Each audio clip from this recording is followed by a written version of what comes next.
Ito na ang mabibilis na balita. Sumiklab ang sunog sa isang residential area sa Barangay Guadalupe Viejo o Nuevo, Makati City pasado alas 8 kagabi. Umabot sa ikatlong alarma ang sunog. Inaalam pa ang sanhi ng apoy. Inaalam pa ang bilang ng mga bahay at pamilyang apektado.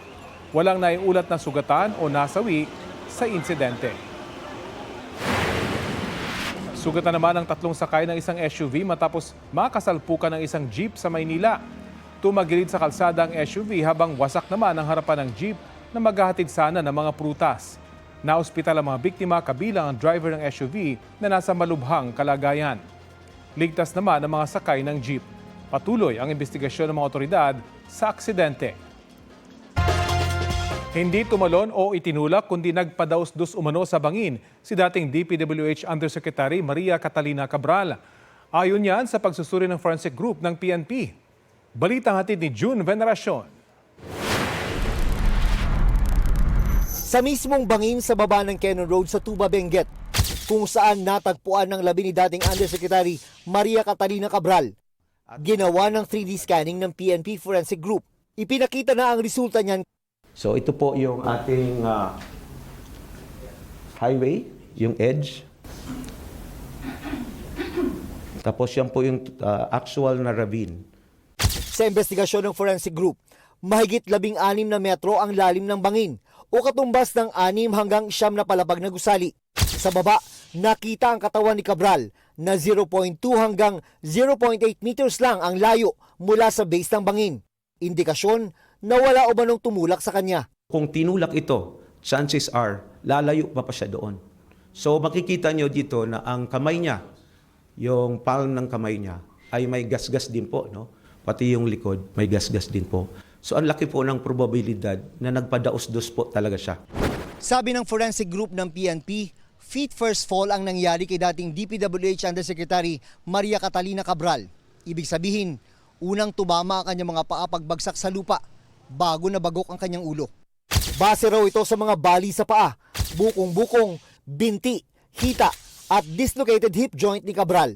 Sa toxicology test ng Forensic Group, nagpositibo si Cabral sa isang antidepressant drug na posibleng nagkaroon daw ng negatibong epekto sa dating opisyal ng DPWH. Isa sa mga primary actions po ng antipsychiatric drugs or antidepressant drug is pinapakalma po niya yung tao. So parang mas madaling magkaroon ng decision making. Usually nagkakaroon nga ito sila ng suicidal behavior. No? That's why it is a regulated drug. Si Cabral ay sinasabing isa sa mga pangunahing karakter sa mga manumalyang flood control project. Sa taya ng Forensic Group, sa pagitan ng alas 3 at alas 5 ng hapon noong December 18 namatay si Cabral. Wala pang nagagawang DNA test dahil ayaw daw ng mga kaanak ni Cabral na magbigay ng kanilang DNA sample. Pero sabi ng Forensic Group, walang dudang kay Cabral ang na-recover na katawan dahil ang mga fingerprint na nakuha ay nagtugma sa mga fingerprint niya na nasa 2014 record ng National Bureau of Investigation. Yun po ay nagbigay ng kalinawan na ang ating cadaver is the late Yusek Maria Catalina E. Cabral. June Veneracion nagbabalita para sa GMA Integrated News. Sumagot si Batangas 1st District Representative Leandro Leviste sa sinabi ni Assistant Ombudsman Miko Clavano na hindi anya ipinakita ng kongresista sa Ombudsman ang buong Cabral files.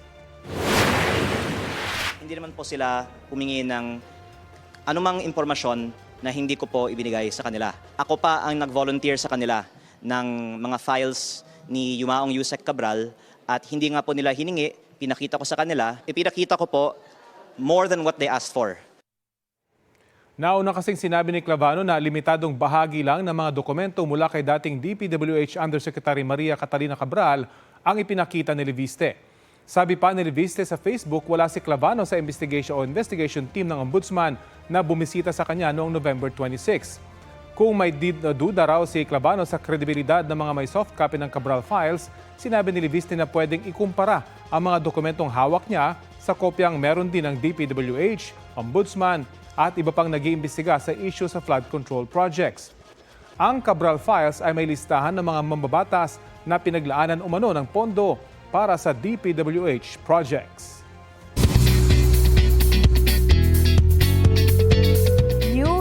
is waving sa new look ni star of the new gen Jillian Ward bago salubungin ng 2026. No more long locks na dahil in her short hair era with wavy layers na si Jillian. Ipinost niya yan sa kanyang Instagram. Napawaw naman ang maraming fans sa new look na yan ni Jillian. Isa si Jillian sa bibida sa upcoming action drama series na Never Say Die. Abangan yan soon dito sa GMA. Ito ang GMA Regional TV News.